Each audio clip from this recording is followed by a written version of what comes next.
주일 4부 예배를 하나님께 드리겠습니다.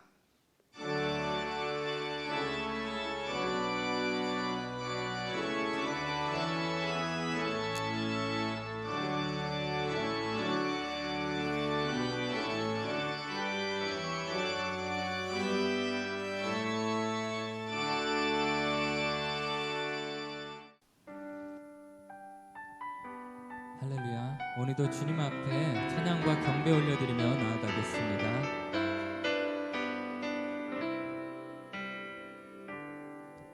주님은 신실하고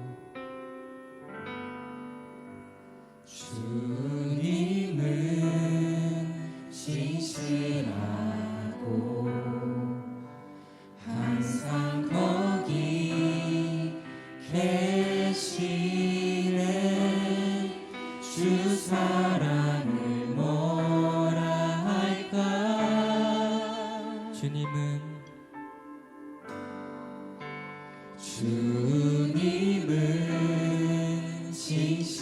신실하고 항상 거기 계시네. 주 사랑을 뭐라 할까.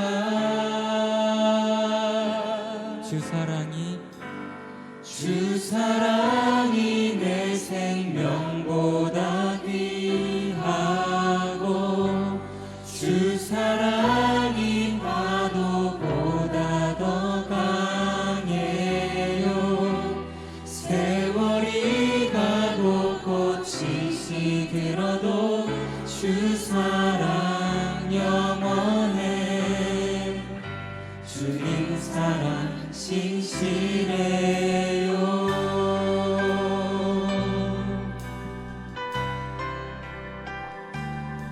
주님은 신실하고 주님은 신실하고 항상 거기 계시네. 주 사랑을 뭐라 할까. 주님은 신실하고 주님은 신실하고 항상 거기 계시네. 주 사랑을 뭐라 할까. 주 사랑이 내 생명보다 귀하고 주 사랑이 파도보다 더 강해요. 세월이 가고 꽃이 시들어도 주 사랑 영원해. 주님 사랑 신실해요. 주 사랑이 내 생명보다 귀하고 주 사랑이 파도보다 더 강해요. 세월이 가고 꽃이 시들어도 주 사랑 영원해. 주님 사랑 다시 한번 주 사랑이 내 생명보다 귀하고 주 사랑이 그 어떤 것보다도 사랑을 고백합니다.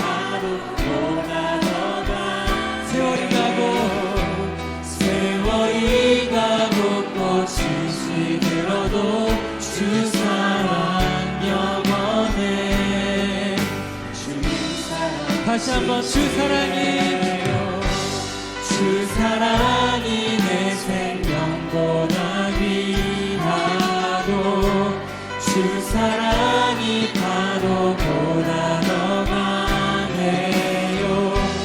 세월이 가고 꽃이 시들어도 주 사랑 영원해. 주님 사랑 신실해요.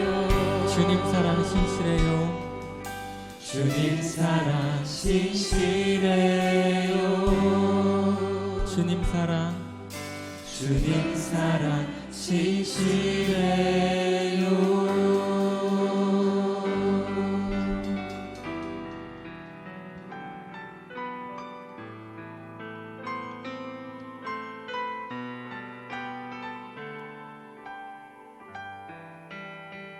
하늘에 나는 새도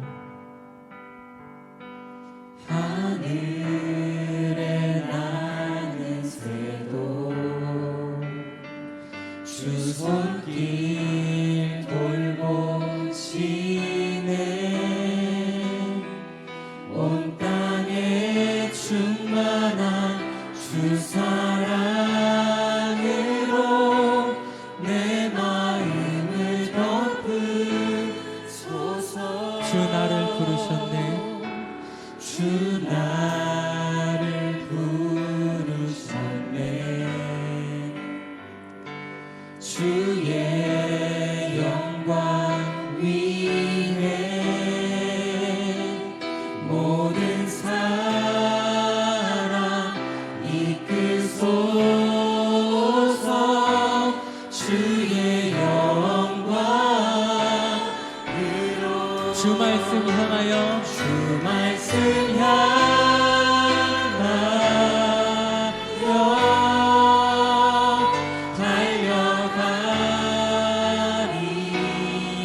달려가리라.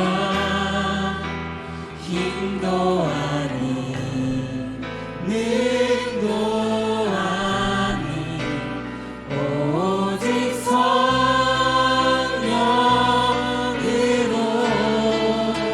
주 얼굴 향하여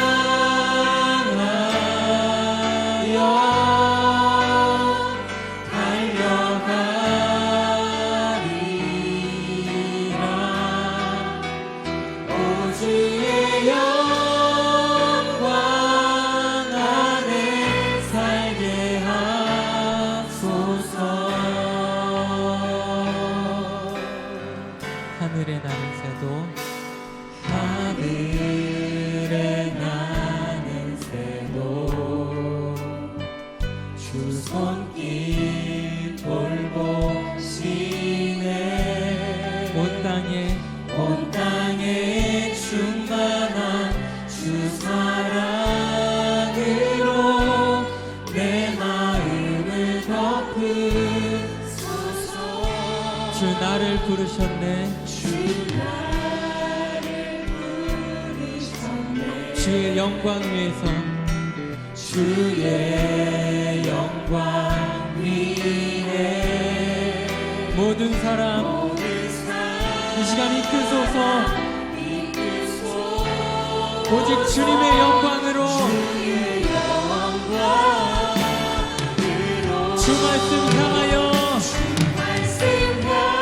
우리가 달려가겠습니다.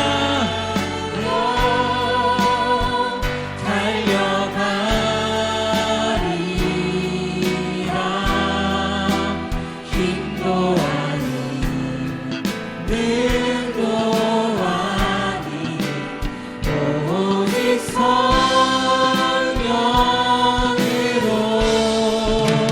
주 얼굴 향하여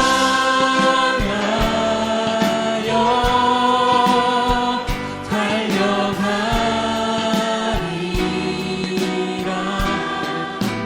오 주의 영광 안에 살게 하소서. 주 말씀 향하여 주 말씀 향하여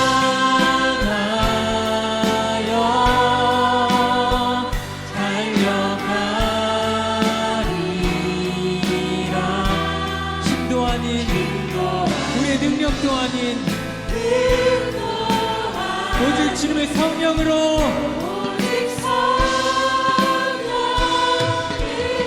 주 얼굴 향하여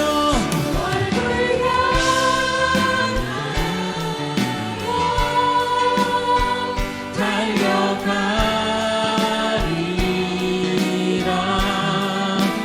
오 주의 영광 안에 살게 하소서.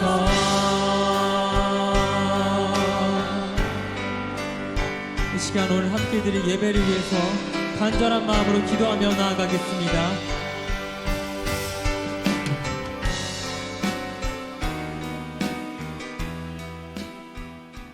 하나님 말씀은 열왕기상 12장 1절부터 14절까지 말씀입니다.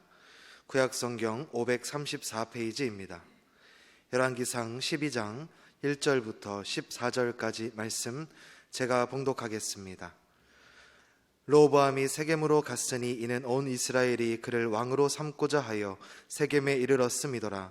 느밧의 아들 여로보암이 전에 솔로몬 왕의 얼굴을 피하여 애굽으로 도망하여 있었더니 이제 그 소문을 듣고 여전히 애굽에 있는 중에 무리가 사람을 보내 그를 불렀더라. 여로보암과 이스라엘의 온 회중이 와서 르호보암에게 말하여 이르되 왕의 아버지가 우리의 멍에를 무겁게 하였으나 왕은 이제 왕의 아버지가 우리에게 시킨 고역과 매우 무거운 멍에를 가볍게 하소서. 그리하시면 우리가 왕을 섬기겠나이다. 르호보암이 대답하되 갔다가 3일 후에 다시 내게로 오라 하매 백성이 가니라. 르호보암 왕이 그의 아버지 솔로몬의 생전에 그 앞에 모셨던 노인들과 의논하여 이르되 너희는 어떻게 충고하여 이 백성에게 대답하게 하겠느냐. 대답하여 이르되 왕이 만일 오늘 이 백성을 섬기는 자가 되어 그들을 섬기고 좋은 말로 대답하여 이르시면 그들이 영원히 왕의 종이 되리이다 하나 왕이 노인들이 자문하는 것을 버리고 자기 앞에 모셔있는 자기와 함께 자라난 어린 사람들과 의논하여 이르되 너희는 어떻게 자문하여 이 백성에게 대답하게 하겠느냐. 백성이 내게 말하기를 왕의 아버지가 우리에게 매운 멍에를 가볍게 하라 하였느니라. 함께 자라나는 소년들이 함께 아뢰어 이르되 이 백성들이 왕께 아뢰기를 왕의 부친이 우리의 멍에를 무겁게 하였으나 왕은 우리를 위하여 가볍게 하라 하였은즉 왕은 대답하기를 내 새끼손가락이 내 아버지의 허리보다 굵으니 내 아버지께서 너희에게 무거운 멍에를 매게 하였으나 이제 나는 너희의 멍에를 더욱 무겁게 할지라. 내 아버지는 채찍으로 너희를 징계하였으나 나는 전갈 채찍으로 너희를 징계하리라 하소서. 3일 만에 여로보암과 모든 백성이 르호보암에게 나아왔으니 이는 왕이 명령하여 이르기를 3일 만에 내게로 다시 오라 하였음이라.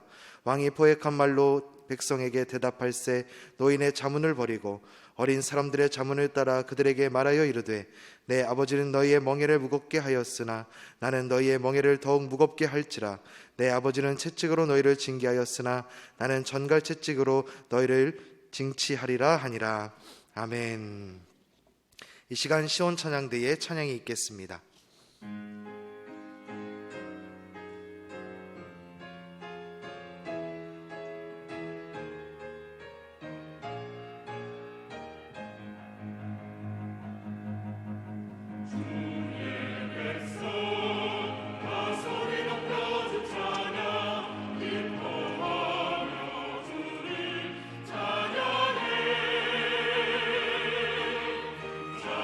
찬양하라 나 소리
할렐루야, 할렐루야.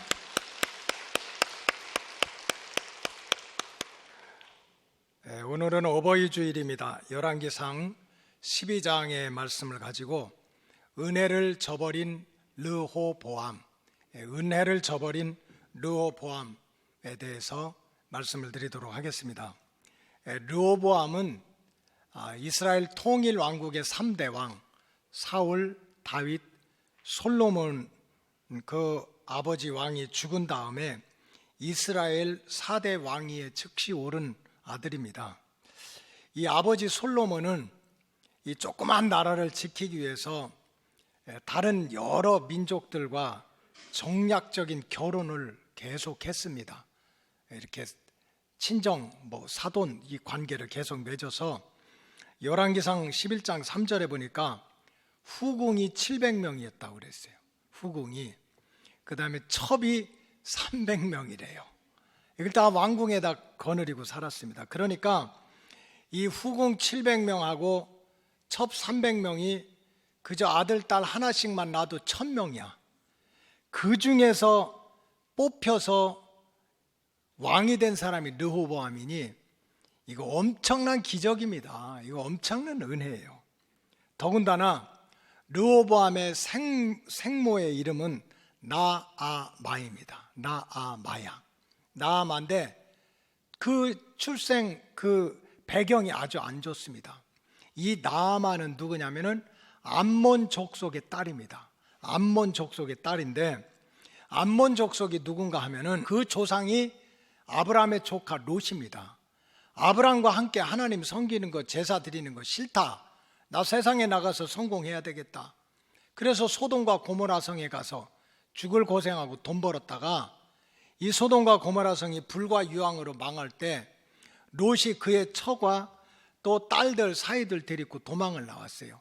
그러다가 그 아내 롯의 아내는 이제 소금기둥이 돼서 죽고 롯이 두 딸, 농담으로 여기는 사위들은 따라오지도 않으니까 두 딸을 데리고 광야에 가서 동굴 속에 가서 살다가 세상에 이게 무슨 망신입니까? 부끄러움입니까? 그냥 부녀 간에 아버지하고 딸 둘이 술을 먹다가 동침을 해가지고 그래서 태어난 자식이 모압과 암몬이에요. 그러니까 그 조상이 아주 부끄러운 조상이에요. 뿐만 아니라 그래서 이제 이스라엘 민족들 이 아브라함의 후손들하고 잘 어울려서 못 살았어요. 거기까지는 괜찮아. 이제 애굽에서 430년 동안 종살이야 된 이스라엘 백성들이 애굽에서 나와가지고 광야에서 430년 동안 이렇게 이제 종살이를 하다가 이제 마지막으로 가나안 땅에 들어가야 되는데 그 가나안 땅 길목 주변에 살던 족속들이 모압과 암몬, 즉 아브라함의 조카 롯의 후손들이 모여 살았어요. 근데 이제 사실은 같은 형제들이야. 떨어져서 살아서 그렇지. 그래서 이스라엘 백성들이 이제 이 모압과 암몬 족속이 사는 이 마을의 길을 좀 이용해서 가야 되겠다 하니까 그걸 못 가게 한 족속이 암몬 족속들이에요.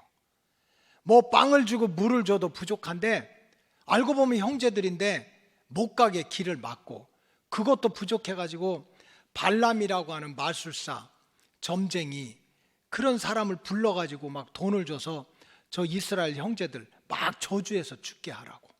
그러니 이스라엘 그 백성들이 이 모압, 암몬 하면 치를 떠는 거예요. 저것들은 인간도 아니고 형제도 아니다. 그러니까 앞으로 절대로 이스라엘 이렇게 12지파가 모였을 때는 저 암몬의 후손들은 끼워주지도 말자 하고 결의를 해서 떨어져 나간 게 암몬 족속이에요.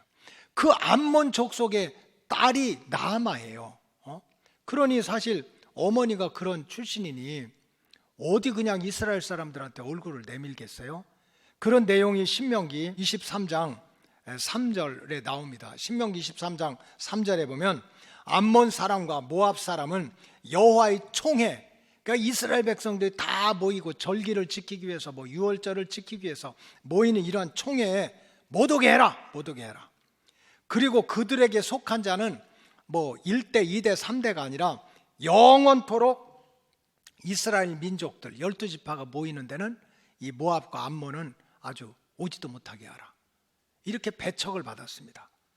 왜냐하면 4절에 보니까 그들은, 그 모압과 암몬 족속은 너희가 애굽에서 나올 때에 떡과 물로 너희를 길에서 영접하지 않고 얼마나 고생했냐고, 남의 나라 가서 종살이 하다가 이렇게 고향 땅으로 돌아오니 참 고생했다고, 떡도 주고 물도 주고 해야 되는데 하지도 않고, 메소포타미아의 드볼 사람 부올의 아들 발람에게 뇌물을 줘가지고 저것들 망하게 하라고, 죽게 하라고 했던 게 암몬 사람이에요.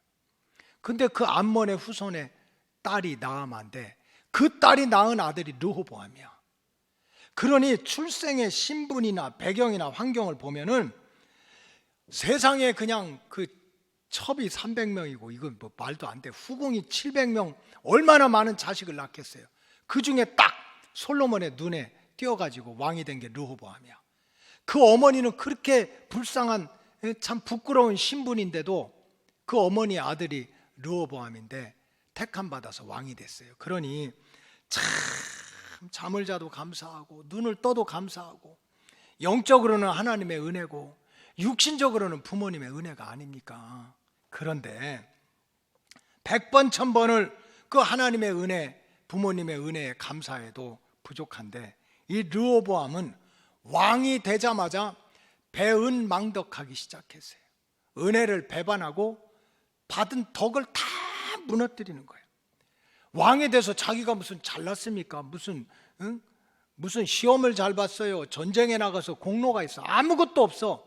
하나님의 은혜로 아버지가 시켜서 그렇게 죽기 전에 내가 죽은 다음에는 이 많은 자손들 가운데서 나아마, 그 불쌍한 부끄러운 집안의 아들 르호보암을 왕으로 세워라. 이거 아버지가 그렇게 해주지 않았으면 어떻게 왕이 되겠어? 그러니까 알고 보면 철저하게 아버지의 은혜고 영적으로는 하나님의 은혜야. 그런데 왕이 된 다음에 하나님께 대한 제사도 드리지 않는 거야. 무슨 내가 잘나서 그런 줄 알고. 더군다나 왕궁에는 법도가 있잖아요. 왕이 죽게 되면 적어도 며칠 동안은 곡을 하고 애도 기간을, 국장을 지키는데, 근데 그 애도 기간도 술렁술렁 그냥 넘어가 버렸어. 한마디로 얘기하면은 아주 불효막심한 자식인 거예요. 은혜를 은혜로 알지 못하고 감사할지도 모르고 그냥 아버지 빨리 돌아가시고 이제 내가 왕이라고 큰소리치고, 아버지 시대에 충신으로 살았던 사람들의 말은 다 무시하는 거야. 다 뭐 안 들어 그러고, 어릴 때부터 함께 자랐던 불량배와 같은 친구들의 말만 듣고 이제 왕이 되자마자 이스라엘을 폭정으로 다스린 거예요. 폭정으로. 그래서 세상에 어떻게 그렇게 말을 할 수 있어? 인간이 참 은혜를 잃어버리고 덕을 무너뜨리고 하나님 무시하고 자기 부모 무시하면요 못할 말이 없어. 그 친구들이 그냥 충동하는 대로 내 새끼손가락이 아버지 허리보다 굵대요. 이거 완전 불효자식 아닙니까?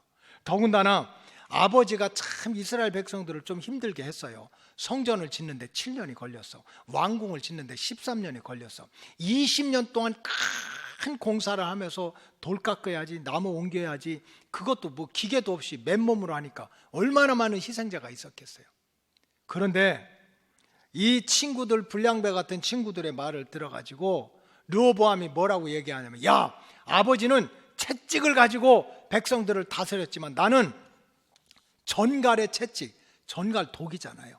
전갈의 독이 묻은 그 채찍을 가지고 너희들을 징치하겠다고, 아주 치리하겠다고 그렇게 공언을 하면서 폭정을 했다는 내용이 오늘 우리가 읽은 내용입니다. 자, 열왕기상 12장 10절, 함께 자라난 소년들이 왕께 아뢰어 이르되 이 백성들이 왕께 아뢰기를 왕의 부친이 우리의 멍에를 무겁게 하였으나 왕은 우리를 위하여 가볍게 하라 하였은즉. 11절 열왕기상 시작. 내 아버지께서 너희에게 무거운 멍에를 매게 하였으나 이제 나는 너의 멍에를 더욱 무겁게 할지라. 내 아버지는 채찍으로 너희를 징계하였으나 나는 전갈 채찍으로 너희를 징계하리라 하고 얘기했더니, 알았다고, 내가 그렇게 하겠다고. 세상에 이런 불효자가 어디가 있어요? 이런 은혜를 다 잃어버리고 덕을 다 무너뜨리는, 한마디로 이런 배은망덕한, 부모님의 은혜도 모르고 하나님의 은혜도 모르는 불량자들과 더불어서 가장 높은 자리에서 이런 일을 하는 거예요. 결과는 어떻게 됐습니까?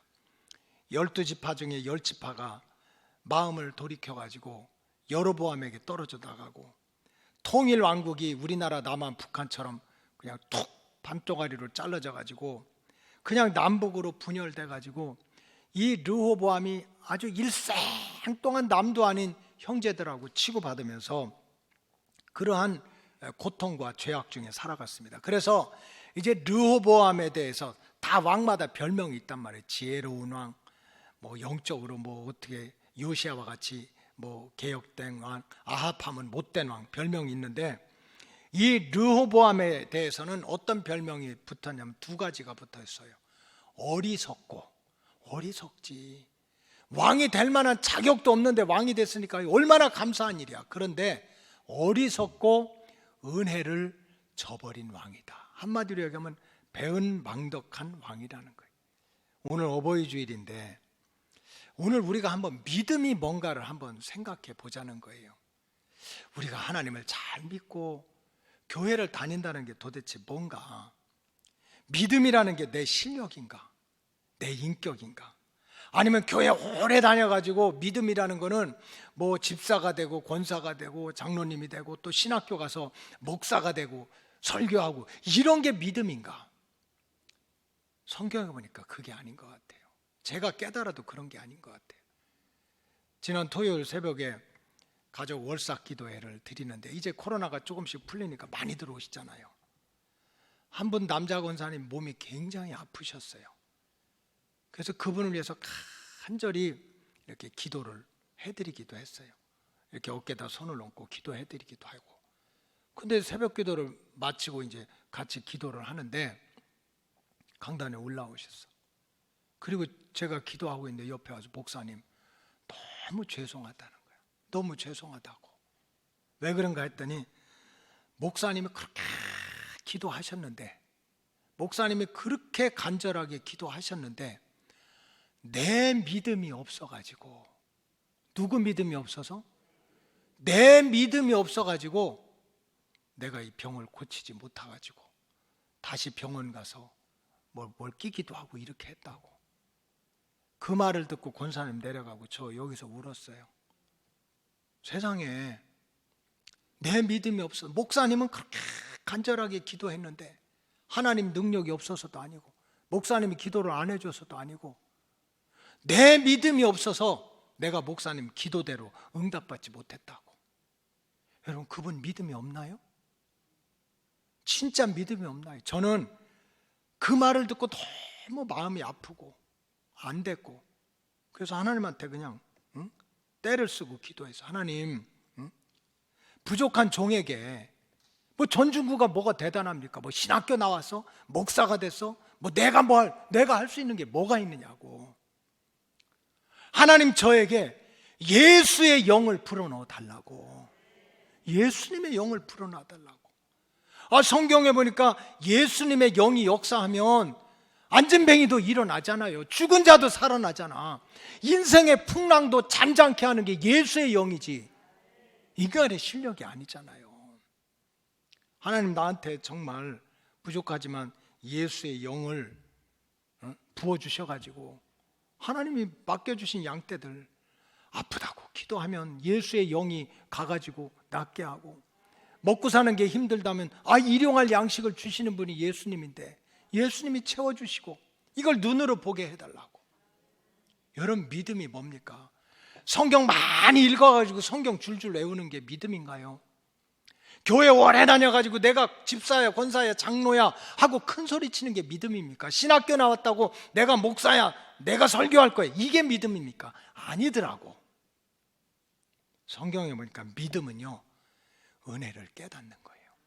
나는 아무것도 아니야. 알고 보니 나는 아무것도 아닌데 세상에 하나님이 나를 보내주시고 하나님이 나를 지켜주시고 알고 보니 모든 게 다 하나님의 은혜였구나. 이걸 깨닫는 게 은혜야. 이게 믿음이라고. 믿음이 뭡니까? 위로는 눈에 보이지 않는 하나님의 은혜를 깨닫지만 육신적으로 생각하면 부모 없이 내가 어떻게 이 땅에 존재해요. 그러니까 믿음이라고 하는 것은 영적으로는 창조주가 되시고 또 구원자가 되시는 하나님 아버지께로부터 받은 은혜를 기억하는 거야. 그거를 귀중히 생각해. 내가 무슨 실력이 있고 내가 기도한 대로 되고 그런 게 아니야. 하나님의 은혜를 기억하고 귀하게 여기고, 나를 육신적으로는 나를 낳아주시고 길러주신 부모님의 은혜를 소중히 생각하고 그거를 기억하고 살아가는 게, 그게 성경에서는 그게 믿음이라는 거예요. 은혜를 잃어버리지 않고 은혜를 배반하지 않고 은혜를 간직하고 은혜를 소중히 여기는 게 믿음이라는 거예요. 그래서 성경에도 보니까 진짜 믿음이 있는 사람은, 믿음이 있는 사람들은 이 땅에서도 하나님을 사랑하고 섬기는 것처럼 육신의 부모님도 하나님처럼 그렇게 섬기는 효성스러운 마음을 가졌어요. 은혜를 생각해서. 성경에 보면 진실로 믿음으로 살아간 사람들은 위로는 하나님을, 땅에서는 육신의 부모님을 그 받은 은혜를 생각해 가지고 정성스럽게 최선을 다해 섬겼단 말이에요. 이삭을 보세요. 이삭 100세에 낳은 아들이야. 근데 아버지가 120세가 돼가지고 20살이나 되는 아들 데리고 모리아산에 올라가자, 하나님이 제사를 드린다고 하자 해가지고 지게 지고 작대기 가지고 불 가지고 가가지고 제단을 쌌어요. 창세기 22장 9절에 보니까 하나님이 그에게 지시하신 곳에 이르은지라 이에 아브라함이 그곳에 단을 쌓고 나무를 벌려놓고 그 아들 이삭을 어떻게 했어요? 결박했어. 믿음이 뭐야? 적어도 아브라함 이삭한테는 아버지가 하시는 일, 아버지가 하시는 말씀에 대해서 옳고 그름, 이럴 수가 있습니까? 저럴 수 있습니까? 따지는 게 아니라 아버지의 말씀, 아버지가 하는 일을 목숨 걸고 순종했어요. 우리가 그렇게 못하지. 그러나 우리는 뭔가를 배워야 된다는 거예요. 진짜 믿음이 있던 사람은 그랬어요. 요셉을 보세요. 요셉이 참 어릴 때부터 얼마나 상처를 받았겠어. 그 나이 많은 그 10명의 형들이 시기하고 질투하고 색동적으로 입는다고 아버지가 사랑한다고. 막내 아들이니까 사랑하지, 베냐민 낳기 전이니까. 그런다고 세상에 요셉을 꽁꽁 묶어다가 그냥 구덩이다, 광야에 가서 구덩이다 던집니까? 그 중에 하나는 또 죽이자고 그러고. 그리고 세상에 그 요셉의 옷을 벗겨가지고 짐승의 피를 묻혀서 아버지 야곱한테 데리고 와가지고 울면서 얼마나 가증스러워. 우리가 동생 잘 데리고 놀았었는데 들짐승이 와가지고 이 요셉을 막 물어 뜯어가지고 옷에 피가 다 묻고 죽었다고, 물고 갔다고. 이렇게 한 게 형들이야. 여러분들이라면 어떻게 했어요? 하여간 두고 보자. 내가 지금 이렇게 애굽에 끌려갔지만, 보디발의 집에서 누명을 쓰다 감옥까지 갔지만, 내가 성공하면, 내가 힘이 있으면 내가 절대로 형들 용서하지 않겠다, 반드시 복수하겠다, 이런 생각 왜 없었겠어요? 그런 마음 왜 없었겠어? 근데 어쩌고 저쩌고 이러고 저러고 하나님이 함께해서 형통한 자가 된 다음에 그냥 국무총리까지 되지 않았습니까? 근데 어느 날 아버지가 죽게 되니까, 야곱이 돌아가시게 되니까 그 형들이 요셉한테 찾아와서 얘기하는 거예요. 아버지가 유언을 남겼대. 네가 절대로 형들 죽이면 안 된다고 유언을 남겼대. 여러분, 그 유언은 누구한테 남겨야 돼요? 요셉한테 남겨야지. 아니, 요셉이 할 일을 왜 형들한테 남겨? 거짓말이지. 그러니까 요셉이요, 그 말을 듣고 울어요. 그러면서 창세기 50장 20절에 보니까 이렇게 얘기해요. 당신들은 두려워하지 마소서. 내가 당신들과 당신의 자녀들까지 내가 잘 기르겠다고. 그러면서 도리어 위로했다는 거예요. 누구 생각해서 그래요? 아버지 생각해서 그런 거지. 정말 형제들이 나를 괴롭게 하고 힘들게 했지만 아버지가 살아계셨는데 형제간에 치고받으면 얼마나 마음이 아프겠어. 돌아가셨더라도 하늘에서 다 보고 있는데 원수 갚는다, 막 복수한다 이러면 얼마나 괴롭겠느냐고. 아버지를 생각했어. 그러니까 진짜 믿음이 있는 사람은요, 효도할 수밖에 없는 거예요.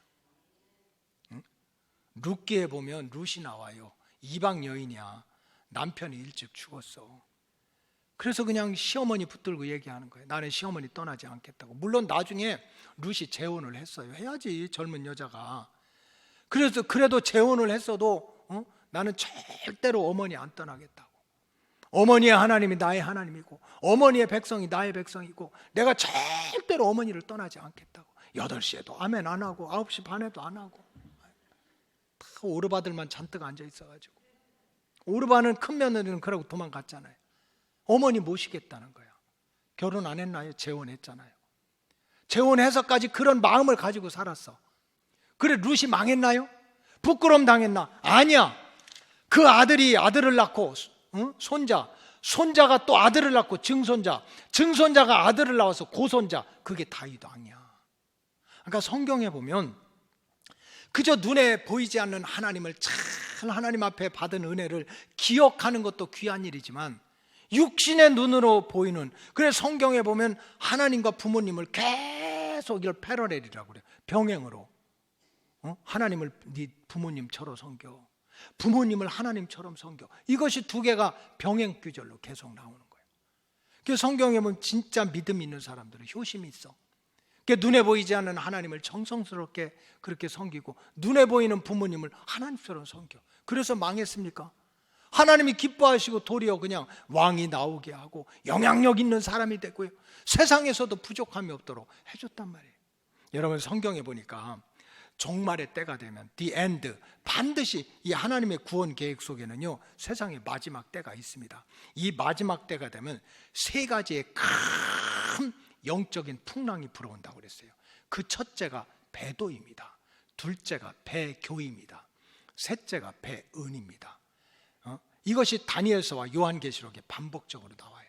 이제 이 세상은 언젠가는 하나님의 심판대에 오르는데 그 전에 징조가 있는데 이 배도하고 배교하고 배은하는 물결이 가장 세상을 휩쓴다는 거예요. 배도는 뭡니까? 도, 진리를 거부하는 거예요. 길과 진리는 예수밖에 없어요. 근데 예수 안 믿는 사람들이 예수를 배반하고 대적하는 게 아니라 예수 믿는 사람들이 예수 필요 없다는 거예요. 지금 자유주의 신학이나 인본주의 신학은 꼭 예수 믿어야 구원받냐? 다른 종교도 구원이 있다. 예수 믿는 사람들이 그 얘기를 하는 거예요. 이걸 배도라고 그래요. 배도. 여러분 교회는요 건물이 아닙니다. 이거는 건물은 한순간에 기둥만 남고 무너질 수도 있어요. 성경에 보면 교회는 주님의 몸이라고 그랬어요. 주님은 몸된 교회의 머리다 그랬어. 주님의 몸이야. 그래서 머리는 예수님이고 우리는 다 예수님의 피로 형제 자매가 돼가지고 크고 작은 각 지체가 돼서 주님의 몸을 섬기는 거예요. 근데 마지막 때가 되면 배교, 이 주님의 교회를 아프게 하고 힘들게 하고 병들게 해가지고 주님의 몸을 상하게 하는 그런 세력들이 이게 이단으로 나타나든지 적그리스도로 나타나든지 그런 배교하는 세력이 많아진다는 거예요. 그 다음에 마지막 기가 막힌 사실은 마지막 때가 되면은 종말의 때가 다가오면 배은, 은혜를 망각하는 일들이 너무 많다는 거예요. 아주 배은 망덕, 은혜를 잃어버리고 덕을 무너뜨리고 부모 자식도 없고 형제도 없고 하나님도 없고 그냥 내가 잘나서 그렇게 됐던 것처럼 은혜를 잃어버리고 사는 사람들이 너무 많다는 거예요. 그래서 사도 바울이 데살로니가 후서 2장에 이런 편지를 썼어요. 누가 어떻게 하여도 너희가 미혹되지 마라. 누가 무슨 소리를 해도 미혹되지 말으래. 먼저 배교하는 일이 있고 주님의 몸된 교회를 무너뜨리는 자들이 생기고, 옛날 성경에는 배도, 예수의 복음을 무너뜨리는 자들이 생기고, 그런 사람들을 뭐라고 그래요? 불법의 사람이래. 이 사람들을 뭐래요? 멸망의 아들들이래. 그 종말의 때가 되면 배교하고 배도하고 배은하는 일들이 막 생기는데 그걸 하나님이 잘했다고 그러는 거 아닙니다. 너희들은 결국 망한다 이런 얘기야. 그래서 성경에 보면 결국 배은하고 배도하고 배교하고 이런 자들에 대해서는 하나님이 경고를 하고 심판을 하겠다고 하고 하는 이런 말씀이 계속 반복이 돼요. 그러나 영적으로 참 깨어가지고 깨달아가지고 지금까지 살아온 것 알고 보니까 모든 게 다 하나님의 은혜야. 그래서 틈만 있으면 그냥 하나님의 은혜로 이 쓸데없는 자 찬양하면서 위에 계신 하나님의 은혜에 감사하고 찬양하며 살아가는 사람, 그 다음에 지금까지 지내온 것 내 존재 자체가 부모님 없이는 어떻게 되겠느냐 해가지고 그 육신의 부모님을 갖다가 잘 섬기는 그들을 따라했어요. 하나님은 기뻐하시고 지켜주겠다. 하나님은 그렇게 사는 사람들을 기뻐하시고 자자손손 지켜주겠다는 말씀을 계속해서 하시는 거예요. 계속해서. 그래서 모세가 시내산에서 받은 10계명 10가지 계명 중에 1계명에서 4계명까지는 나 외에 다른 신을 섬기지 말아라. 내 형상을 만들어서 막 다른 형상을 만들어서 신처럼 섬기면 안 된다. 우상 숭배하지 마. 안식일 잘 지켜. 그래 1항에서 4계명까지는 하나님에 대한 거예요. 그 다음에 나머지 5계명에서 10계명은 사람 사이의 인간관계인데 그 인간관계 첫 번째는 뭡니까? 내 부모를 공경하라는 거예요. 부모님 무시하지 말고 부모님을 잘 그 마음을 헤아리고 그렇게 공경하라는 거예요. 그래서 구약과 신약에 보면은 하나님이 계속 선지자들을 통해서 주의 종을 통해서 하나님과 부모님을 갖다 이렇게 병행시키면서 부모님을 잘 모셔라, 공경해라. 그럼 너 복 받을 거야. 너 장수할 거야. 내 자손이 잘 되도록 내가 지켜줄게. 이런 말씀으로 꽉 차 있는 거예요. 에베소서 6장 2절에 보면 내 아버지와 어머니를 공경하라. 이것이 약속 있는 첫 계명이니 3절 이는 내가 따라하세요. 잘 되고 부모님 공경하면 망해요? 잘 된대. 그리고 몇 살까지 산대요? 120살까지 산대. 성경이 우리한테 타락한 이후에 우리한테 주신 수명이 120살이야. 나 언제 그때까지 살아? 큰일 났어. 내가 살고 싶어서 살아? 하나님이 오케이 해야 되는 거지. 잠언서 23장 22절에 보면 너 낳은 아비에게 청종하고, 좀 아버지가 얘기하면 listen carefully, 좀 잘 들으라는 거야. 내 늙은 어머니를 경히 여기지 마. 아유 엄마 가만히 있어, 조용히 해. 엄마가 뭘 안다고. 이렇게 하면 안 된다는 거야. 괜히 공부 좀 했다. 엄마 좀 조용히 해요. 엄마 H2O가 뭔지 알아? 화학기도 모르면서. 여러분 엄마들이 왜 H2O를 몰라요? HOT도 아는데. HOT 가수 모르는 게 어딨어. 너 부모님 무시하지 마라 이거야. 그러면은 하나님이 기뻐하지 않으신다는 거예요. 그런데 참 우리 한국에서는 내가 1년에 날 잡고 이때 한번 설교 안 하면 언제 하겠어요. 이 대한민국은 2조 500년 동안에 조선시대에 이 유교가 꽉 사로잡혀서 그 사상에 의해서 기독교를 아주 불효의 종교라고 공격하는 사람들이 많아. 유교에서는 뭐냐면 부모님이나 조상들이 돌아가시면 이분을 신처럼 모십니다. 그래서 돌아가시는 날 제사상을 차려놓고 뼈대 있는 집안은 문종에다가 이름 써보셨죠. 그 돌아가신 그 부모님을 불러 신처럼 부르는 거야. 모시려고. 아버지든지 할아버지든지 그 귀신이 오면 거기다 홍동백서, 동쪽에다가 빨간 과일, 서쪽에다 하얀 거. 이제 옛날에는 배가 최고인데 요즘에는 노릇기름만 또 바나나도 놓고 그렇게 하고 제사도 안 지내는 인간들이 이게 무슨 이런 불효한 인간들이 어디 있냐고. 그 기독교인들을 불효래요. 근데 우리 솔직히 말해봅시다. 무덤 궁궐같이 쓰면 그 무덤에서 돌아가신 분이 행복해요? 그 다음에 더 솔직히 얘기해 봅시다. 제사상 차려놓으면 누가 먹어? 아니 돌아가신 분이 와가지고서 그거 잡숫고 가? 진짜 오면 더 문제야. 그냥 거기 계셔야 돼. 자기들이 다 먹는 거야.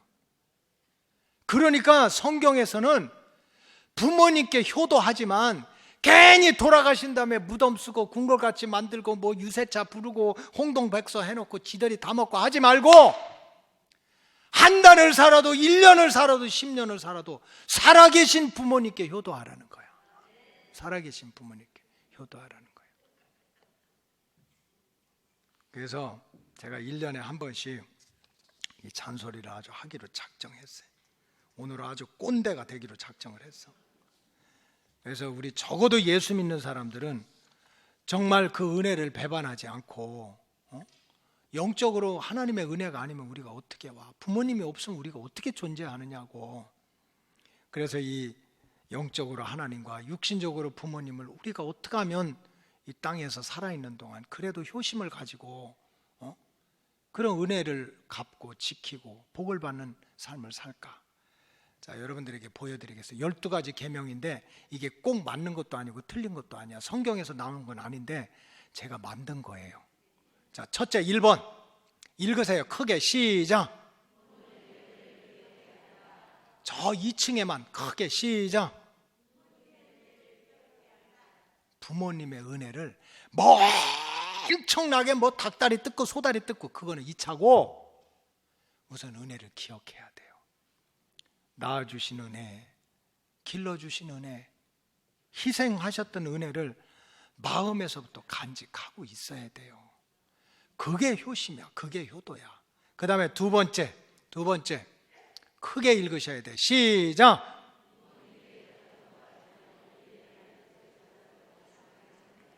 부모님께 가정에 대해서, 자녀들에 대해서, 내가 하는 일에 대해서 크고 작은 일이든지 자상하게 설명을 드려야 돼요.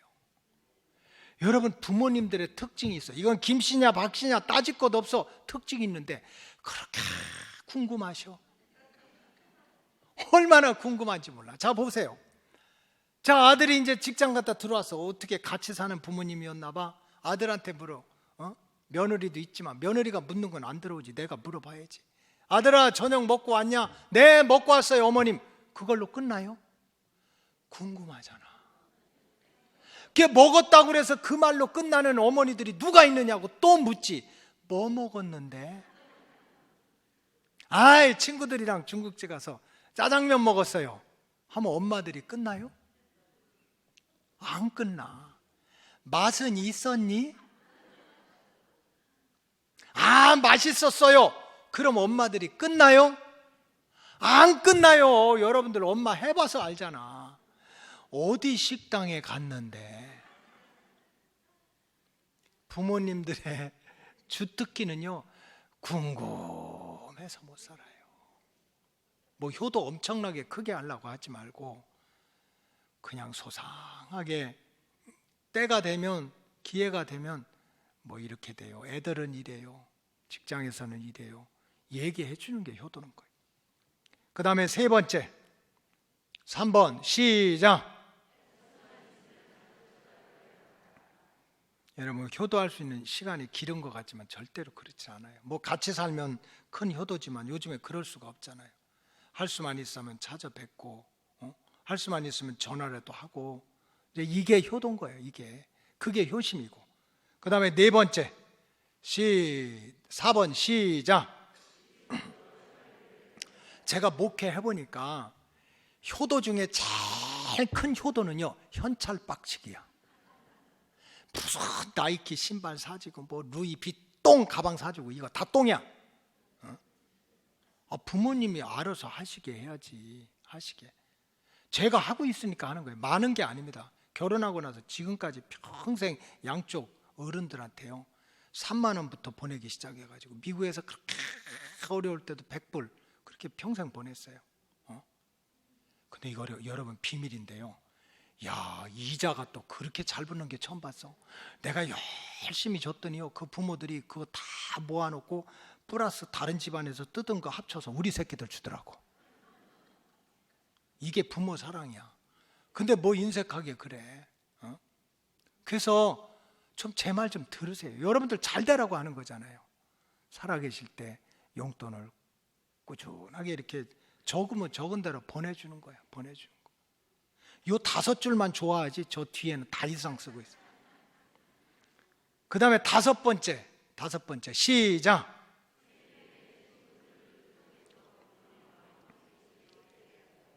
자, 보세요. 부모님의 생신을 맞았어. 자녀들이 모아서 아들, 딸들 모여가지고 아버지 어머니 감사해요. 촛불 켜놓고 해피 버스데이 투 유 하고 사진 찍으면 50점이야. 용돈 드리면 50점. 뒤집어지고 제껴줘도 50점이야. 여러분, 부모님은 부모님 세대가 있는 거예요. 그래, 부모님은 자녀들을 위해서 뭔가 얘기하고 싶은 거예요. 짜장면을 먹든지 짬뽕을 먹든지 생일날 아들이든지 딸이든지 며느리든지 사위들이든지 오든지 봉투를 주든지 해가지고, 야, 친구들 모아놓고 탁 짜장면 한 거 사주고, 이거 우리 아들이 해주는 거고, 거기다 며느리까지 와서 맛있게 드세요 하고 고춧가루도 뿌려주고, 그럼 어깨에 뭐가 들어가요? 뽕이 들어가는 거야. 뽕. 얼마나 좋아. 그 자랑거리가. 그게 기쁨이지. 행복이 어디 멀리서 옵니까? 그리고 꼭 부모님 생신뿐만 아니고 여러분들 생일날, 여러분들 새끼, 여러분들 친구만 가지고 씨름하지 마세요. 내 생일 때 진짜 모셔야 될 분은 어머니야. 왜냐하면 그날 고생한 분은 진짜 엄마야. 내 생일 때 누가 제일 고생했어요? 엄마가 고생했잖아. 아버지가 고생하고. 아버지는 뭐 뒤에서 왔다 갔다 했겠지만, 근데 왜 내가 먹고 난리야? 진짜 내 생일날 고생하신 분은 부모님이다. 우리의 생각을 바꿔야 돼요. 6번째는 자녀들의 행사에 부모님을 꼭 모시고 할 수만 있으면. 여러분 때가 있어요. 품 안의 자식이야. 여러분들이 낳은 자식도요, 여러분 품 안에 오래 있지 않아요. 요즘에는 이게 애들이 막 조숙해져 가지고, 옛날에는 뭐 중딩 사춘기 이랬는데 요즘에는 4학년 5학년만 돼도 방 딱 닫아놓고 나서 녹화하고 들어오세요 이래요. 뭐 엄마 나 학교 안 가 막 매달리고 하는 거 짧다니까. 그 짧은 기간에 할머니 보고 할아버지 보고 싶어하고 이럴 때 자꾸 만나게 해드리는 게 그게 효도지. 그게 효도야. 그 다음에 7번째, 몸을 정성스럽게 보살펴 드려야 된다. 이게 제일 중요해요. 기회가 있으면 손이라도 이렇게 잡아드리고, 머리 손질이라도 이렇게 해드리고, 할 수 있으면 목욕도 해드리고. 제가 처할머니가 103살에 돌아가셨는데 부산에서 교수할 때 한 3년을 모시고 살았어요. 뭐 바짝 할머니지. 내가 한 일 하는 거야. 그러니까 학교 갔다 오면 그 할머니한테 내가 할 수 있는 게 손 주물러 드리는 거야. 아유 할머니 애기 보느라고 힘들었지 하고 손 주물러지고 얼마나 좋아하신지 몰라. 어제 꿈에 나타날 줄 알았어. 정말 좋아하시는 거예요. 몸을 잘 살펴드리세요. 그냥 자기 몸 하나 지키기 위해서 막 보약 먹고 난리치고, 누가 시키지도 않은데 쇳덩어리 들고 그 고생을 하고, 그런 건 아래 것들 시키고 왜 그렇게 고생해? 내 부모님 몸을 잘 살피라고.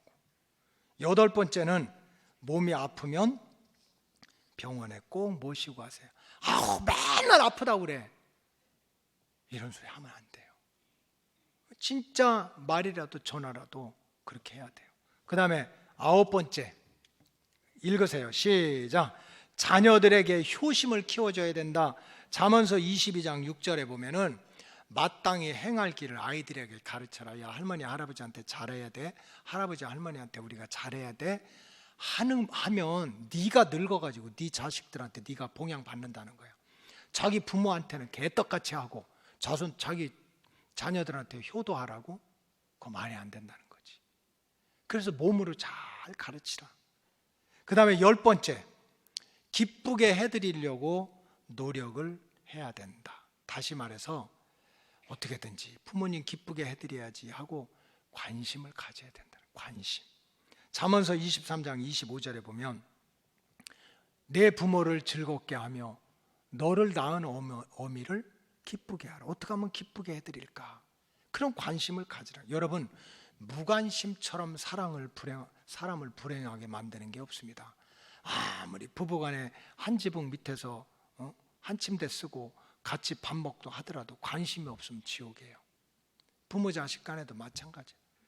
그래서 그냥 어떻게 하면 뭐 효도를 엄청나게 하지만 어떻게 하면 우리 아버지 기쁘게 해드리지, 어머니 기쁘게 해드리지, 그게 효도란 말이에요. 관심. 그 다음에 11번째는 동기간에 우애 있게 지내도록 노력해야 된다. 여러분 이게 굉장히 중요해요. 부모의 마음은 살아 계셨을 때든지 돌아가셨을 때든지 내 뱃속에서 나온 아들, 딸들이 서로 사이좋게 잘 지내는 거, 이게 부모의 마음이에요. 살아 계셔서 그 모습을 보면 얼마나 기쁘겠어. 돌아가신 다음에 천국에서 보니까 저도 고하거든요. 부모님 다 천국 가시니까. 근데 보니까 많지도 않고 2남 1녀 3남매가 맨날 티격태격 해보세요. 미워하고 욕심부리고 이런 보면 얼마나 아프시겠어. 부모님께 잘 효도하는 거는 형제간에 뭐 거창하게 믿음이 막 성경 딸딸 외우고 막 능력 받고 막 불받아라, 착각이에요. 은혜로 알고 지킬 줄 알아야 된다는 거예요. 저는 기도 많이 했어요. 하나님, 정말 하나님께서 맡겨주신 우리 로고스 교회 가족들 아니에요. 양떼들 아니에요. 내가 우리 교회 밖에 있는 사람 내가 어떻게 책임져? 내가 예수님도 아닌데. 근데 맡겨주신 양떼들은 정말 이 땅에서 하나님 기쁘시게 하고 자손들이 잘 되게 하고 그런 길을 얘기해야 될 거 아니에요. 잔소리라 할지라도. 그 길이 뭔가 했더니 영적으로 하나님의 은혜를 잊지 않고 충성스럽게 하나님 잘 섬기고 육신의 부모님을 잘 섬기는 거예요. 그래서 제가 그동안 목회를 하면서 깨달은 얘기를 하나 하고 마무리하도록 하겠어요. 저 가까운 분이 한번 그런 얘기를 하더라고요. 전 목사 그 사람 조심하라고, 굉장히 잘못하면 나중에 큰 어려움을 겪을 거라고 그러는 거예요. 그래서 내가 안 들었어요. 왜냐하면 한쪽 말만 들으면 안 돼요. 사람이 이렇다 그래. 안 들었어. 근데 이제 나중에 뭐 목회하다 보면 뭐 좋은 일도 있고 또 여러분들 몰라서 그랬지 어려운 일도 겪잖아요. 알고 보니까 나중에 지내놓고 보니까 나한테만 그런 게 아니야. 그 가정에서도 엄청 어려움을 준 사람이야. 그래서 제가 그런 목회 많은 경험을 두고 여러분들이 정말 이 땅에서 주님 오실 때까지 잘 살아야 될 거 아니에요. 이제 주님 오시면 주님이 알아서 다 해주시니까. 약간 불효자 같이 보이는 사람은 괜찮아요. 왜냐하면 저와 여러분들 다 불효자야. 안 그런 척하고 다 앉아있지만 다 불효자예요. 몰라요. 나는 불효자로 느껴. 평생 사명받았다고 어지간히 쏘댕겼잖아. 불효자지. 근데 다 웬만한 불효자인데 아주 눈에 띄게 불효한 사람들이 있어, 주변에. 그 다음에 눈에 띄게 형제간에 원수지고 척치고 치고받고 막 고소하고 살리니 죽이니 하는 사람들 주변에 있어요. 그런 사람들은 가까이 하면 안 돼요. 딴 사람들이 나 무슨 목사가 뭐 편갈로 그런 소리 하든지 말든지, 저는 여러분들의 영혼과 육신이 잘 되기를 원하는 거 아닙니까? 보니까 너무 부모님한테 함부로 해. 불효하는 자식이야. 또 형제들 간에 너무 욕심부리고 치고받고 난리 굿을 쳐. 멀리 해야 돼요. 뭐 보따리를 싸우고 막 천사의 얼굴을 하고 친하자고 해도 끊어야 돼요. 왜 그런 줄 압니까? 어느 때 플러스 마이너스 계산할 때, 좋다 나쁘다 따질 때, 니 잘났다 내 잘났다 할 때 세상에 낳아주신 부모님도 함부로 하고 한 피바다 한 몸이는 형제 자매들끼리도 함부로 하는 사람이 남한테는 어떡하겠어요? 이건 내가 목회 경험이야. 그래서 어쨌든 여러분들이 정말 이 땅에서 살아갈 때 진짜 불효하고 형제간에 어렵게 하고 하는 사람들은 가까이 하면 안 돼요. 그게 나를 지키는 거야. 남인데 얼마나 함부로 하겠어요. 그러나 더 중요한 것은 내가 잘해야지. 효심을 가지고.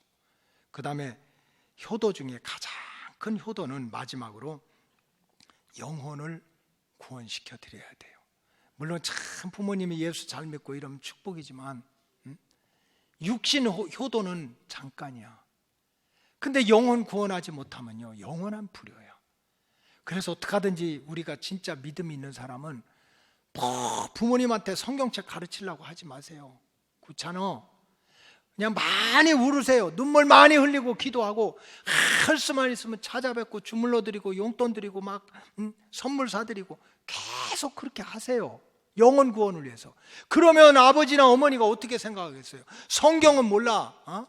뭐 교회가 뭔지는 몰라. 그래도 3남매, 4남매, 5남매 중에서 예수 믿는다는 내 딸이, 내 아들이 이렇게 잘하는 것을 보니 그들이 믿는 하나님이 괜찮은 것 같다 해서 하나님 앞으로 돌아오게 될 줄로 믿습니다. 이것이 우리가 1년에 한 번씩이라도 한번 깨닫고 결심하면서 은혜를 저버리는 사람이 아니고 은혜를 지켜가서 하나님이 기뻐하는 그런 자녀들이 됐으면 좋겠어요. 그래서 제가 정말 평생 불효자로 살았으니까 공개적으로 회개하는 마음으로 내가 특송을 하나 준비했어요. 특송을 하나 준비했어.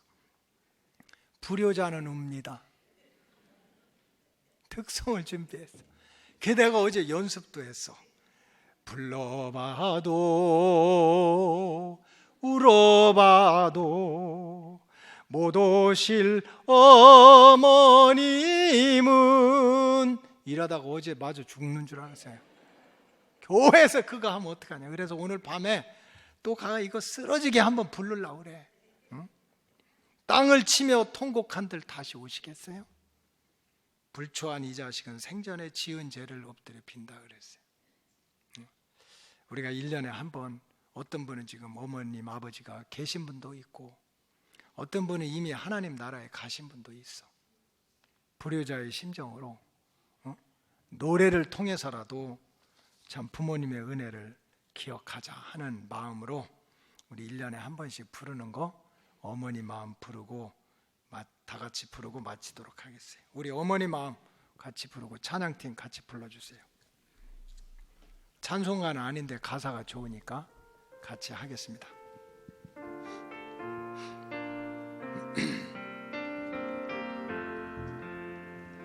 나 실제 괴로움 다 잊으시고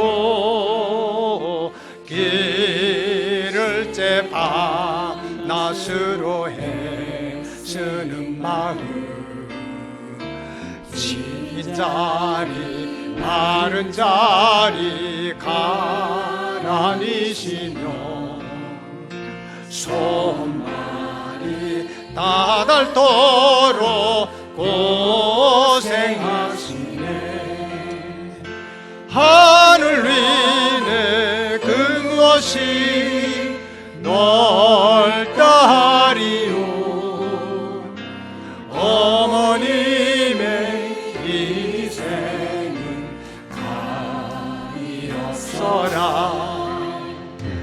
어려서 안고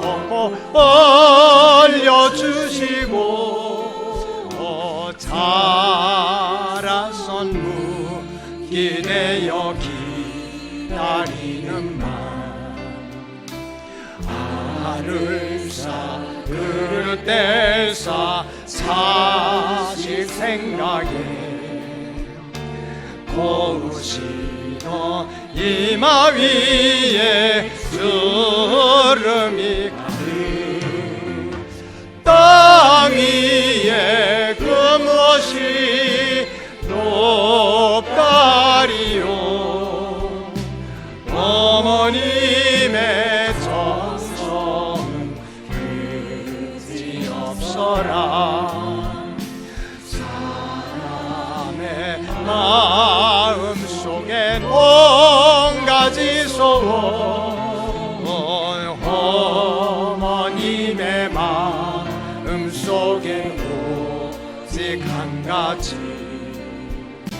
아낌없이 일생을 사시기 위하여 살과 뼈를 깎아서 바치는 마음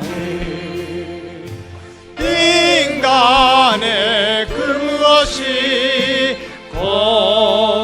거룩하리요. 어머님의 사랑은 지극하여라. 기도하겠습니다. 하나님 감사합니다. 지금까지 지내온 것, 살아온 것, 지켜온 것 모두가 위에 계신 하나님의 은혜요. 땅에 계신 육신의 부모의 은덕임을 깨닫고 은혜를 잊지 않고 기억하며 소중히 여기면서 살아서 하나님이 기뻐하시고 자손 대대로 복을 받는 은혜가 이 재단에 넘쳐나게 해 주시옵소서. 축복하오며 예수님의 이름으로 기도하옵나이다. 아멘.